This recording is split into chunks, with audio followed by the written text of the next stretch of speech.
धाकड़ खबर बेखौफजुमा बेबाक अंदाज। हमने कल एक खुलासा किया था, we done an expose yesterday, और हमने 3 लोगों से सवाल पूछे थे। माननीय प्रधानमंत्री जी से सवाल पूछे थे, सेबी की चेयरपर्सन से सवाल पूछे थे और आईसीआईसीआई बैंक से सवाल पूछे थे। इनमें से कौन मोहरा है और कौन खिलाड़ी है मुझे नहीं मालूम, लेकिन एक मोहरे का जवाब आया, आईसीआईसीआई का जवाब आया। उस बारे में थोड़ी चर्चा कर लें, क्योंकि उस जवाब से और सवाल खड़े हो जाते हैं। उस जवाब ने हमारा काफी काम आसान कर दिया। इस पूरे घोटाले का एक परत और खुली इस जवाब से। They have helped us in unlayering this expose even further. तो आईसीआईसीआई कहता है कि माधवी बुच जी को जो उनका कार्यकाल था आईसीआईसीआई में, उसका रिटायरल बेनिफिट मिला, तनख्वाह नहीं थी। ये सेवानिवृत्ति के पश्चात जो उनको पैसा देना था वो था। अब मैं अपने साथियों से कहूंगा कि वो टेबल खोलें, क्योंकि वो टेबल बहुत कुछ बताता है। इसको थोड़ा आपको दिख रहा है ये टेबल अच्छी तरह? नहीं, यहां से पीछे दिख ही रहा। तो आप देखेंगे कि माधवी बुच जी आईसीआई से रिटायर हुई और उस वक्त उनको कुछ ग्रेच्युटी मिली।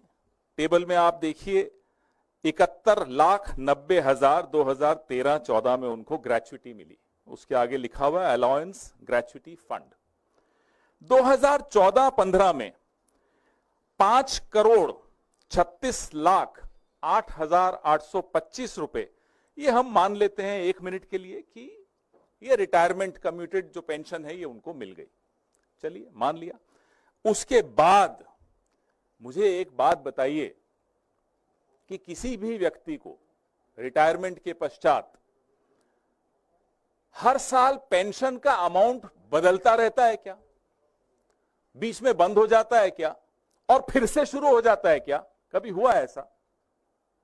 मैं बताता हूं कैसे हुआ। यहां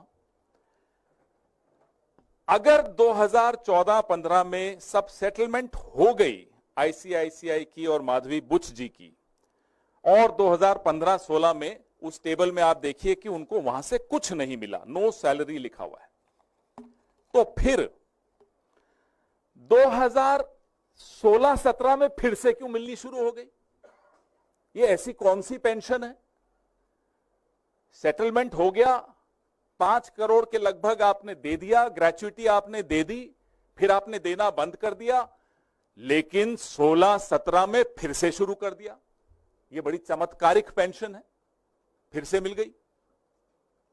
ना केवल इतना, अब मैं आपको इस टेबल पे फिर से देखने को कहूंगा। इस टेबल में आपको 2007 से लेकर और 2013-14 जब तक वो आईसीआईसीआई में थी, उनकी तनख्वाह दिखाता हूं।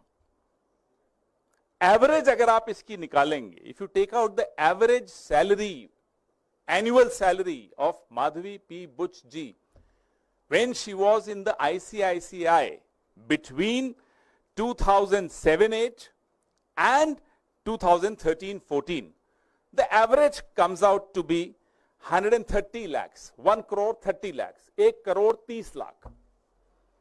और पेंशन का एवरेज कितना है साल का? 2 करोड़ 77 लाख। कौन सी ऐसी नौकरी है जहां पेंशन तनख्वाह से ज्यादा है, डबल से ज्यादा?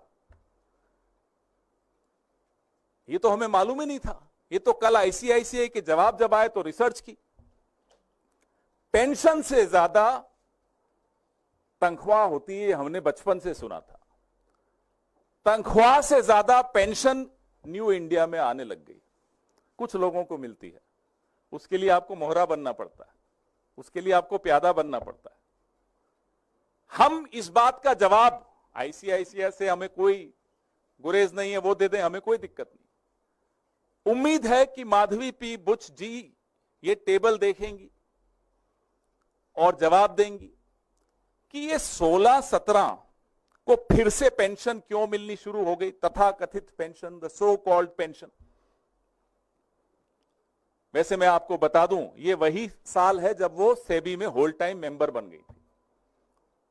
तो जब सेबी में होल टाइम मेंबर बन गई तो फिर से तथाकथित पेंशन मिलनी शुरू हो गई। और पेंशन कितनी? 2,77,00,000 औसत एवरी ईयर। तनख्वाह कितनी थी? मैं फिर से दोहराता हूं, 1,30,00,000 सालाना औसत तनख्वाह 2007-8 से लेकर और 2014-15 तक। ऐसी नौकरी हम सबको भी मिलनी चाहिए जहां पेंशन तनख्वाह से ज्यादा हो। अब उन्होंने दूसरा मुद्दा आईसीआईसीआई ने जवाब दिया ईसॉप्स का। यह बड़ा महत्वपूर्ण मुद्दा है।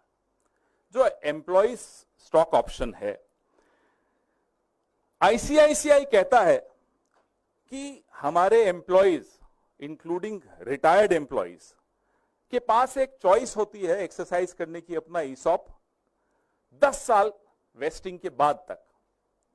ये आईसीआईसीआई ने कल अपने जवाब में कहा।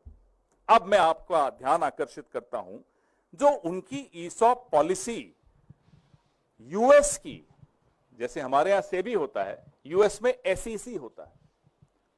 अमेरिका की एसईसी की वेबसाइट पे आईसीआईसीआई ने जो अपनी ईसॉप की पॉलिसी डाली है वो तो कुछ और कहती है, हिंदुस्तान की वेबसाइट पे डाली नहीं। ये एक और सवाल है, आपने अपनी ईसॉप की पॉलिसी पारदर्शी तरीके से हिंदुस्तान की वेबसाइट पे क्यों नहीं डाली? चलिए, नहीं डाली होगी, कोई कारण होंगे। अब आइए आप, जो अमेरिका में एसईसी की वेबसाइट पे आईसीआईसीआई ने अपनी ईसॉप की पॉलिसी डाली है, वो कहती है कि former employees can exercise their ESOPs within a maximum of 3 months following their voluntary termination. अगर मैं आईसीआईसीआई से खुद इस्तीफा देता हूं या देती हूं, तो उस इस्तीफे की तारीख से 3 महीने के भीतर मैं अपने ईसॉप्स को वेस्ट कर सकता हूं, उसको मैं भुना सकता हूं, मैं ले सकता हूं। ये उन्हीं की पॉलिसी है, उन्हीं की वेबसाइट है, प्रेस रिलीज में लिंक है, खोल दीजिएगा, पढ़ लीजिएगा।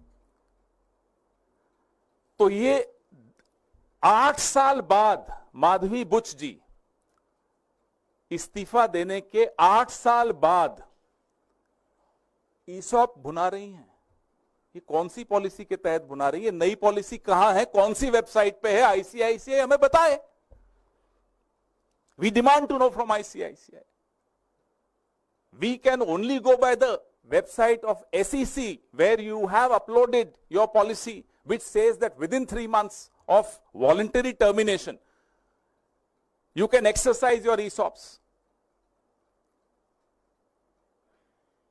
This lady in question, Miss Madhvi P. Buch, is exercising her ESOPs 8 years after she voluntarily terminated her services from ICICI.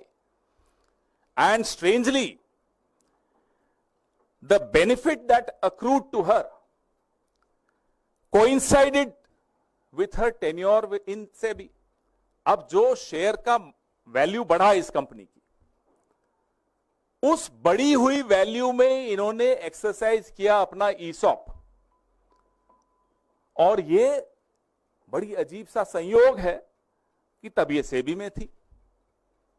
क्या ये लाभ, इस तरह का लाभ आईसीआईसीआई के बाकी तमाम कर्मचारियों को भी मिलता है? हम ये जानना चाहते हैं। या एक स्पेशल पॉलिसी है जो वेबसाइट पे भी नहीं है, वो कुछ लोगों के लिए है, कुछ प्यादों के लिए है, कुछ मोहरों के लिए है, किसके लिए है? मेरे आपके लिए नहीं है। अगर मैं आईसीआई में होता या आप आईसीआईसीआई में होते तो। लेकिन माधवी बुच जी 8 साल के बाद ईसॉप्स को एक्सरसाइज करती हैं। कौन सी पॉलिसी के तहत करती हैं, हम ये जानना चाहते हैं। फिर अब ईसॉप पे जो टीडीएस दिया, ईसॉप पे एक सवाल हम और पूछना चाहते हैं, मैं भूल गया, माफी चाहता हूं, कि जो ईसॉप्स आपने माधवी बुच जी को दिए वो कहां से दिए होंगे? वो एम्प्लॉइज ईसॉप्स ट्रस्ट से दिए होंगे, किसी का हक मार के दिए होंगे, और एम्प्लॉइज का आपने हक मारा और माधवी बुच जी को आपने उपकृत किया, उनको ऑब्लाइज किया। बताइए अगर गलत है तो जवाब दीजिए। ईसॉप भी तो ट्रस्ट से ही आएगा। उस ट्रस्ट में जो ईसॉप्स हैं, अगर मैंने ज्यादा ले लिए तो विनीत जी को नुकसान होगा। कितने ऐसे कर्मचारियों को आपने नुकसान दिया और 8 साल बाद एक्सरसाइज करने का इनको अधिकार दिया, ये हम जानना चाहते हैं। अब आइए आप तीसरे और आखिरी मुद्दे पर। The last and the third point is the TDS on ESOPs. जो टीडीएस था ईसॉप्स पे, आईसीआईसीआई ने दिया माधवी बुच जी के बिहाफ पर। हम ये जानना चाहते हैं कि क्या ये नीति, ये पॉलिसी तमाम आईसीआईसीआई के अधिकारियों और कर्मचारियों के लिए भी आप करते हैं कि उनके ईसॉप्स पे टीडीएस आप देते हैं? Do you do this, do you extend this courtesy to every employee of ICICI that you pay the TDS on their behalf? And ये जो टीडीएस आपने दिया, जो अमाउंट है उस टीडीएस का आपने पे कर दिया माधवी जी के बिहाफ पर, तो क्या वो माधवी बुच जी की इनकम में माना नहीं जाएगा? हम और आप इनकम टैक्स देते हैं, हम सब थोड़ा बहुत समझते हैं इनकम टैक्स को। और अगर वो उनकी इनकम में है, she should be tax for it. तो आईसीआईसीआई ने ये टीडीएस अमाउंट को टैक्सेबल इनकम में क्यों नहीं दिखाया माधवी जी की? ये इनकम टैक्स का नॉन कंप्लायंस है इनकम टैक्स एक्ट का। हम एक और आरोप लगाते हैं, नया आरोप है। हम इंतजार करेंगे, आईसीआईसीआई जवाब देना चाहता है दे, एसईसी को भी दे कि साहब हमने जो आपकी वेबसाइट पे पॉलिसी डाली है अमेरिका की वो अलग है, हिंदुस्तान में हमने वेबसाइट पे नहीं डाली, लेकिन यहां अलग पॉलिसी है और यहां भी माधवी जी के लिए एक अलग पॉलिसी है, बाकी कर्मचारियों के लिए अलग पॉलिसी है ईसॉप्स की। बताएं, वी डिमांड टू नो। नहीं तो माधवी जी जवाब दें।